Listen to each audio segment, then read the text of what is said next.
Bismillahirrahmanirrahim. Innal hamdalillah nahmaduhu wa nasta'inuhu wa nastaghfiruh wa na'udzu billahi min shururi anfusina wa min sayyiati a'malina may yahdihillahu fala mudhillalah wa may yudlilhu fala hadiyalah. Asyhadu an la ilaha illallah wahdahu la syarikalah wa asyhadu anna Muhammadan abduhu wa rasuluhu alladzi la nabiyya ba'dah, amma ba'du. Hadirin ikhwatu iman yang dimuliakan Allah.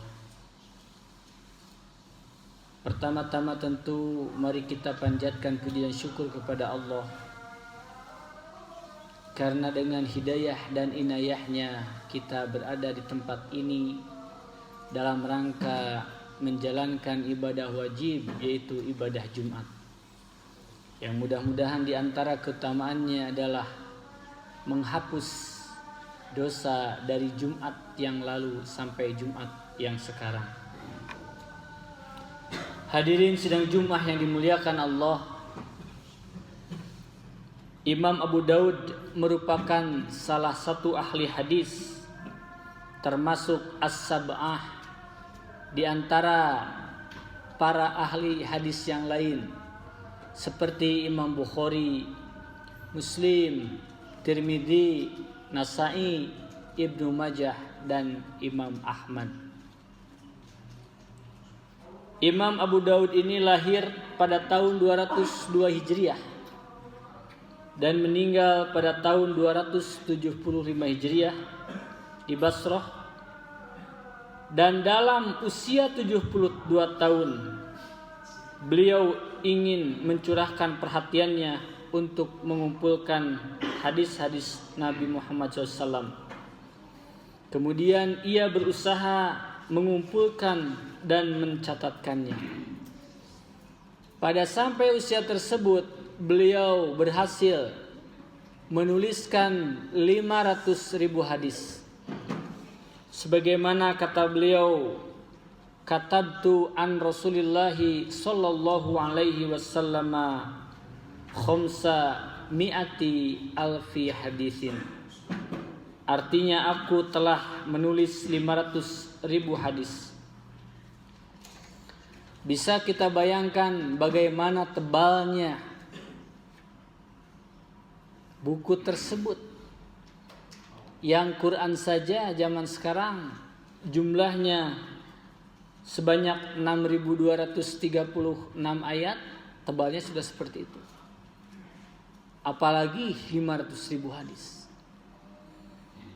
Kemudian Imam Abu Daud memfilter, memilah-milih hadis tersebut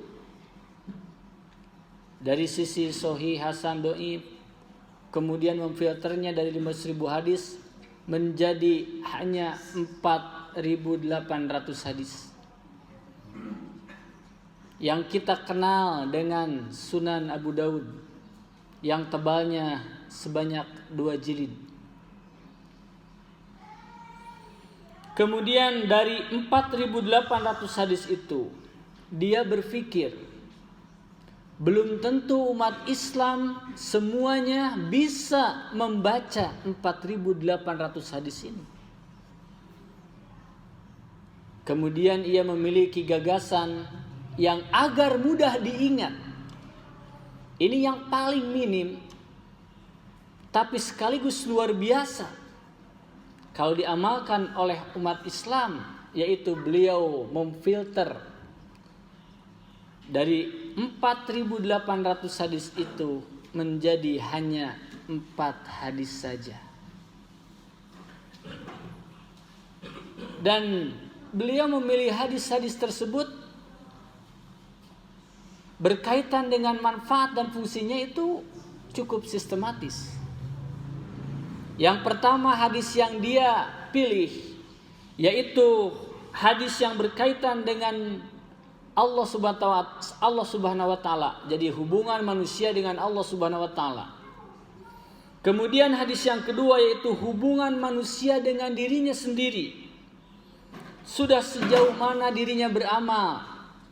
Sudah sejauh mana ilmu yang didapat? Dan hadis yang kedua ini lebih kepada introspeksi diri. Dan hadis yang ketiga itu adalah hubungan manusia dengan saudaranya, dengan tetangganya. Dan hadis yang keempat yaitu hubungan manusia dengan kasabnya atau usahanya sehari-hari. Inilah keempat hadis yang Abu Daud pilih. Yang dia yakini ketika empat hadis ini umat Islam ingat, maka umat Islam bisa menjadi aman saat di dunia dan juga di akhirat nanti. Hadirin sidang Jumat yang dimuliakan Allah. Hadis yang pertama, hadis yang berkaitan dengan Allah Subhanahu wa taala atau hablum minallah. Hubungan manusia dengan Allah. Imam Abu Daud memilih kutipan hadis atau Nabi Muhammad SAW bersabda, innamal a'malu binniyati wa innamal likulli imri'in ma nawa. Sesungguhnya setiap perbuatan itu tergantung pada niat seseorang. Dan setiap urusan itu tergantung dari apa yang diniatkan. Pesan dari Abu Daud berkaitan dengan hadis yang pertama ini menandakan bahwa seluruh hidup manusia dari awal sampai akhir, dari bangun tidur sampai dia tidur lagi, itu bisa menjadi ibadah kepada Allah Subhanahu wa taala atau hayatuna kulluha ibadah.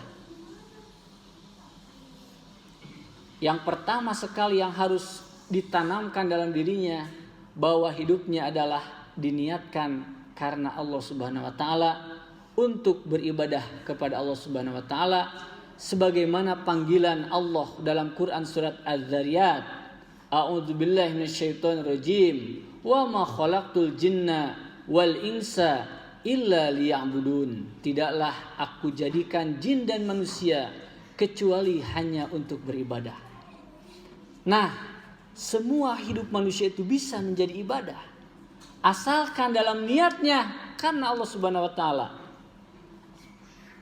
Bangun tidur ia ingin niatkan karena Allah, tentu akan berdoa. Kemudian ia berwudu, kemudian dia sholat, kemudian dia mengaji, kemudian dia siap-siap untuk mencari nafkah atau mencari ilmu. Niatkan karena Allah, itu akan menjadi pahala baginya. Lalu bagaimana dengan istirahat? Istirahat pun sama, niatkan karena Allah. Dengan mengistirahatkan tubuh kita, kita sudah menjaga hak tubuh kita agar ketika bangun nanti, ketika selesai istirahat, tubuh kita menjadi segar kembali untuk beribadah kepada Allah. Jadi niat ini sangat penting. Bahkan ketika tidak diniatkan karena Allah, yang tampak kasat mata itu ibadah, bisa jadi tidak bernilai apa-apa. Contoh orang sholat Jumat, niatnya misalkan hanya untuk istirahat, biarinlah biar bisa tidur misalkan. Karena sehariannya capek kerja, capek mencari ilmu, sudah sajalah masuk biar aman tenang tidur. Niatnya untuk tidur. Niatnya untuk istirahat, bukan memenuhi kewajiban dari Allah Subhanahu wa taala. Itu tidak akan menjadi nilai ibadah. Termasuk orang ketika bersedekah tapi niatnya ingin dipuji orang lain, itu riya. Salat ingin dipuji oleh yang lain, dipuji tetangga, dipuji mertua atau yang lainnya, sama itu riya, tidak menjadi ibadah. Termasuk sedekah. Sehingga niat itu menjadi penting bagi kita Segala sesuatu niat karena Allah Subhanahu wa taala. Karena bedanya orang muslim dan kafir terletak di antaranya adalah niatnya.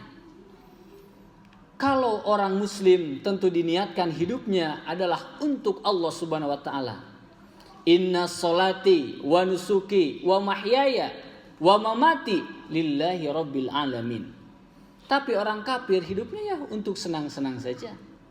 Tidak ada keinginan untuk memenuhi panggilan Allah Subhanahu wa taala. Jadi sekali lagi niat itu sangat penting, termasuk pahala seseorang akan menjadi pahala kebaikan dan bisa diambil, dipanen di yaumil akhir seandainya niat dalam hatinya karena Allah Subhanahu wa taala. Apapun bentuk fisiknya, selama sudah Allah dan Rasulnya tentukan, maka itu bisa menjadi ibadah. Kemudian hadis yang kedua, yaitu hubungan manusia dengan dirinya sendiri, dengan usahanya, dengan apa yang sudah dilakukannya, dia berintrospeksi. Dan hadis yang dipilih adalah min husnil mar'i tarkuhu ma la ya'nihi. Bahwa sehebat-hebat muslim, sebaik-baik muslim itu adalah meninggalkan sesuatu yang tidak berguna bagi dirinya. Gapleh selama itu tidak ada judi, ya boleh-boleh saja. Tapi tentu secara hukum tidak bernilai ibadah, tidak bernilai pahala kebaikan, tidak juga tidak bernilai keburukan. Jadi netral. Hal ini bagi orang yang benar-benar mengingat hadis min husnil mar'i tarkuhu ma la ya'nihi, dia akan berpikir dua kali jika seandainya semalaman suntuk dia dipakai untuk gapleh, untuk catur, untuk nongkrong, atau untuk sesuatu hal yang mubah-mubah saja. Lalu bagaimana yang haram? Jangankan yang haram, yang mubah saja dia tinggalkan, atau minimal dia kurangi, dia persempit. Dia berpikir lebih baik waktunya itu dipakai membaca Al-Quran. Lebih baik waktunya itu dipakai untuk kajian yang bisa menambah keimanannya. Lebih baik waktunya itu dipakai untuk silaturahmi. Lebih baik waktunya itu dipakai untuk istirahat agar segar kembali, baik saat bekerja ataupun saat beribadah kepada Allah Subhanahu wa taala. Dan saya yakin, seyakin-yakinnya banyak contoh seperti orang-orang sukses di Indonesia dan dia itu mengamalkan Islam, mengamalkan min husnil mar'i tarkuhu ma la ya'nihi. Ambil contoh saja Profesor almarhum B.J. Habibie.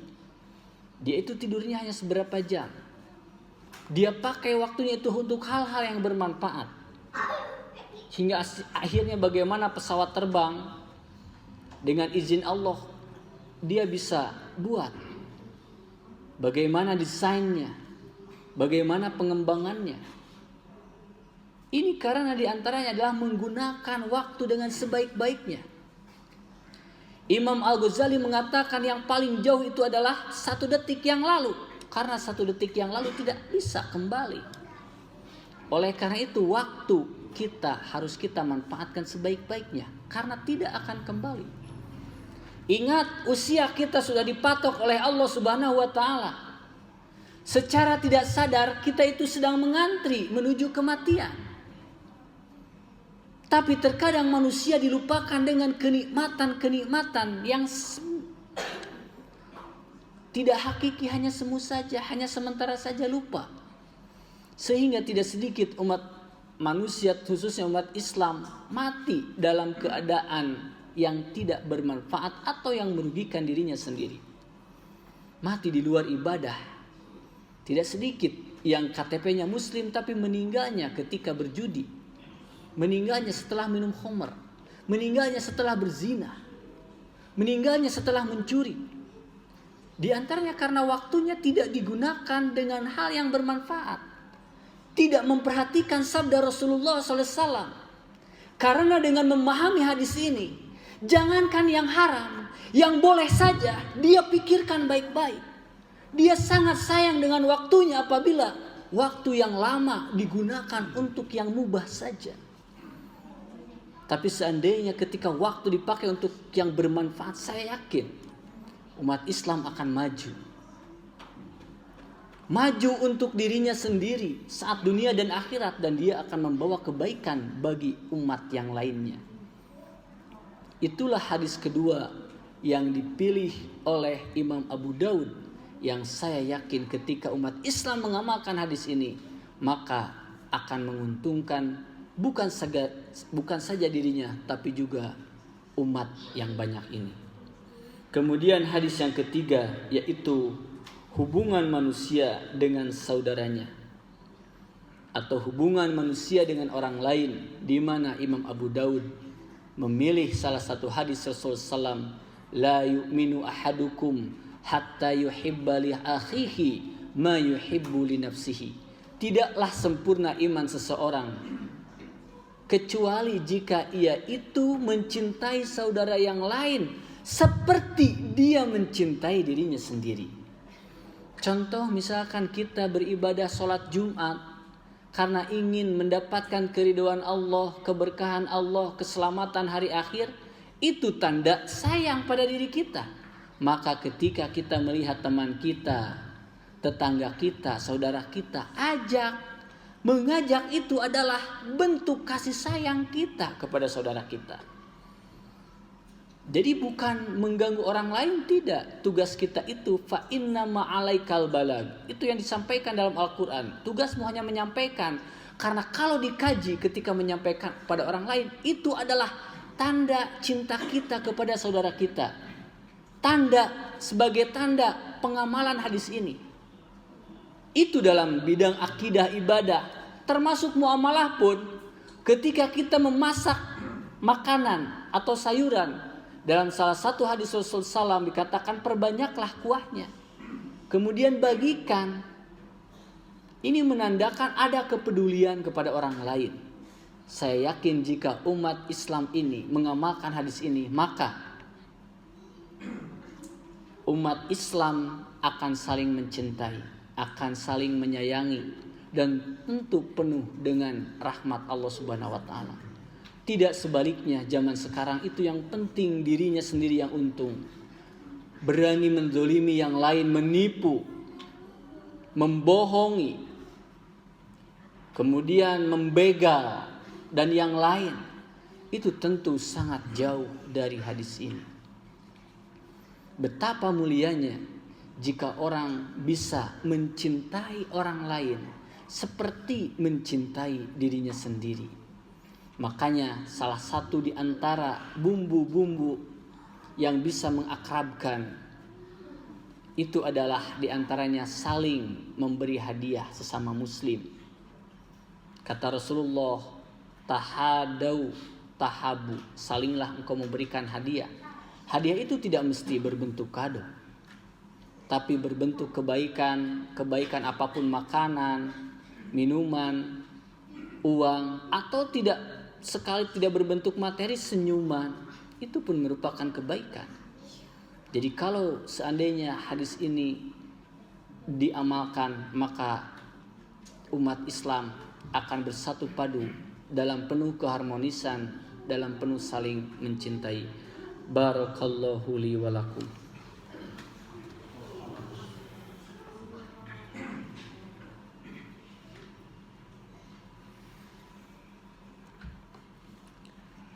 Alhamdulillahilladzi arsala rasulahu bil huda wa dinil haqq liyudhhirahu ala dini kulli wa kafa billahi syahida. Asyhadu an la ilaha illallah wahdahu la syarikalah wa asyhadu anna Muhammadan abduhu wa rasuluhu alladzi la nabiyya ba'dah, amma ba'd. Hadirin sidang Jumat yang dimuliakan Allah Subhanahu wa taala. Pada khutbah yang pertama, khatib sudah menyampaikan 3 hadis yang sudah Abu Daud pilih dari keempat hadis. Dan pada khutbah yang kedua ini, khatib akan menyempurnakan apa yang ditulis oleh Imam Abu Daud, yaitu hadis yang keempat. Pada hadis yang keempat, ini merupakan hubungan manusia dengan kasabnya, dengan usahanya, dengan dagangnya, dengan taninya, dengan pekerjaannya untuk menghidupi dirinya dan keluarganya. Apa yang dituliskan, yang dicantumkan oleh Imam Abu Dawud, yang dicantumkan Imam Abu Dawud yaitu hadis al-halalu bayyinun wal haramu bayyinun wa bainahuma mutasyabihat wa bainahuma amrun mutasyabihat. Sesungguhnya yang halal itu sudah jelas, yang haram pun sudah jelas, dan di antara urusan keduanya yang halalnya itu tidak jelas, yang haramnya juga tidak jelas, itu mutasyabihat, amrun mutasyabihat. Dan orang Islam tentu yang memperhatikan hadis ini akan menjauhi yang syubhat untuk menjaga dirinya dan agamanya. Jadi jangankan yang haram, yang syubhat saja ditinggalkan. Ini menandakan bahwa banyak hadis yang diwakili hadis ini, bahwa harta yang halal itu lebih utama, lebih barokah.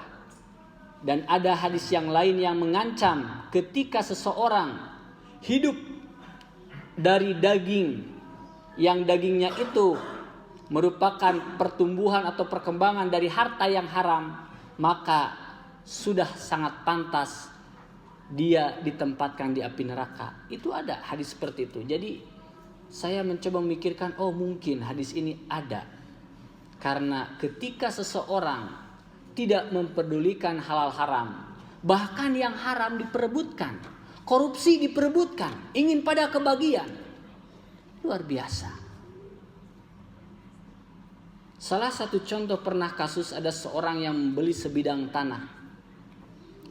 Lalu setelah dibeli, pembeli dan penjual kedua-duanya orang soleh.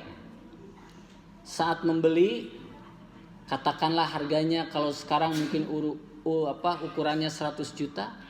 Ketika dibeli sebidang tanah itu, ketika dia akan tumbuhi sesuatu ternyata menemukan emas. Maka tidak langsung diambil karena dia berpikir yang saya beli itu bukan emas tapi tanah. Sehingga tidak berani dia mengambil emas tersebut. Lalu didatangilah penjualnya, ini emas milik kamu. Kata penjual yang dikira mungkin akan menerima, ternyata tidak mau menerima. Emas ini adalah milik kamu karena saya menjual tanah sudah dengan isi-isinya. Sudah tanahnya, batunya, segalanya termasuk emas. Kata yang pembeli, saya belum bisa menerima emas ini karena saya akan dengan kamu beli tanah bukan emas. Kalau beli emas harus berapa puluh juta yang saya keluarkan. Hingga akhirnya keduanya berdebat, berdiskusi karena saking apiknya tidak mau menerima harta tersebut, emas tersebut yang jumlahnya mencapai 1 kilogram. Hingga akhirnya mendatangi kepada hakim. Hakim pun sama bingung karena kedua-duanya pada tidak mau. Hingga akhirnya hakim memiliki sebuah ide. Kamu punya anak laki-laki, kamu punya anak perempuan, keduanya pas memiliki, sudah saja nikahkan emas ini sebagai bekal hidupnya. Akhirnya kedua-duanya setuju dan menikahkan kedua putra-putrinya dan menjadikan emas sebagai bekal hidupnya. Ini luar biasa. Kisah ini saking apiknya, saking tidak maunya untuk memakan harta yang haram. Jangankan yang haram, yang syubhat saja itu tidak mau. Dan kalau kita teliti, hadirin sidang Jumat semuanya, maka Imam Bukhari, Imam Syafi'i, Imam Sudais katakanlah yang sekarang ternyata orang tuanya memberikan makan kepada orang-orang yang luar biasa ini. Itu dari harta yang halal dan jauh dari harta yang haram. Maka oleh karena itu, jadikanlah kasab kita itu betul-betul perhatian. Bukan hanya akhir untungnya saja, bukan. Tapi perhatikan apakah ini halal atau haram. Sampai sana umat Islam itu, pesan Abu Daud sampai sana berpikirnya. Bukan hanya hasil, tapi prosesnya pun itu diperhatikan. Untuk apa? Untuk keberkahan hidupnya di dunia maupun di akhirat. Hadirin sidang Jumat yang dimuliakan Allah, mudah-mudahan keempat hadis ini, yang pertama niat karena Allah, yang kedua memanfaatkan waktu sebaik-baiknya, yang ketiga mencintai saudara kita yang lain, orang lain, dan yang keempat itu benar-benar hanya yang halal yang kita makan, yang kita berikan kepada keluarga kita, itu akan aman, itu akan menghadirkan keberkahan di dunia maupun di akhirat. Inilah yang ingin Abu Daud sampaikan kepada umat Islam agar selamat dunia dan akhirat. Sekian yang dapat khotib sampaikan. Mudah-mudahan kita diberikan kemudahan untuk bisa mengamalkan atau menerima masukan dari Imam Abu Daud dengan hadis-hadis yang tentu itu adalah dari Nabi Muhammad SAW. Akhirul kalam, Rabbana hablana min azwajina wa dzurriyyatina qurrata a'yun waj'alna lil muttaqina imama. Allahumma ighfir lil muslimina wal muslimat wal mu'minina wal mu'minat al ahya'u minhum wal amwat. Innaka sami'u mujibun qaribun mujibud da'wat. Rabbana atina fid dunya hasanah wa fil akhirati hasanah wa qina adzabannar.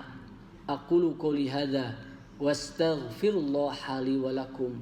Wassalamu alaikum warahmatullahi wabarakatuh.